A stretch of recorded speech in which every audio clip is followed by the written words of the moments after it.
For today's video, magluluto po ako ng cordon bleu in a bite size at ibabalot po natin sa molo wrapper. Ito po ang ating mga kakailanganin. Meron po tayong ham at ang cheese. At meron din po akong kalahating kilong boneless na manok. Gagamit po tayo ng food processor at naglagay na rin po ako ng ham, naglagay na rin po ako ng cheese. Kahit anong cheese naman po, okay lang po.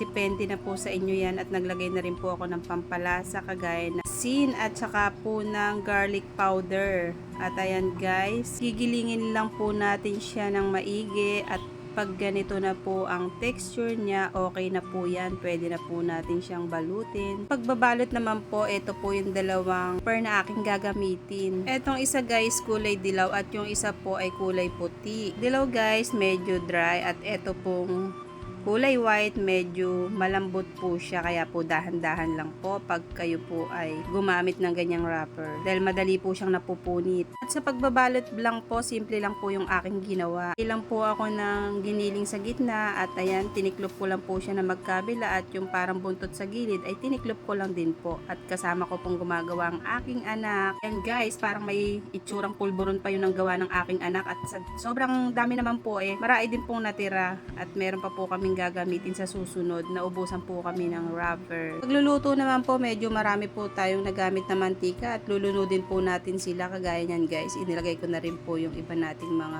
lulutuin at medyo pinuno ko na po yung kawali ko. Pagluluto naman guys, madali lang yan. Pag nag golden brown, ayan, balibaliktarin nyo lang at pag okay na kagaya niyan guys, ahunin nyo na po at luto na po yan. Alam nyo mga kamami, try nyo po ito. Sigurado po magugustuhan ng inyong mga anak.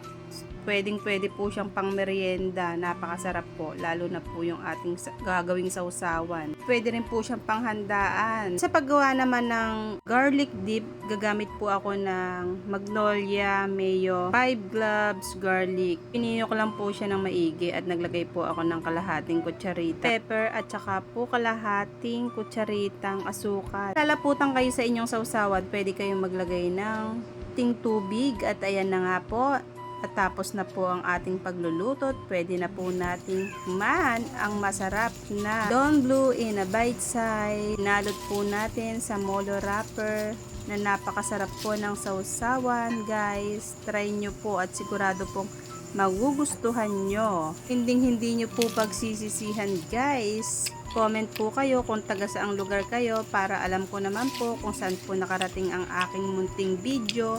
Maraming salamat po sa patuloy niyong panunood ng aking munting mini vlog. God bless you all. Thank you.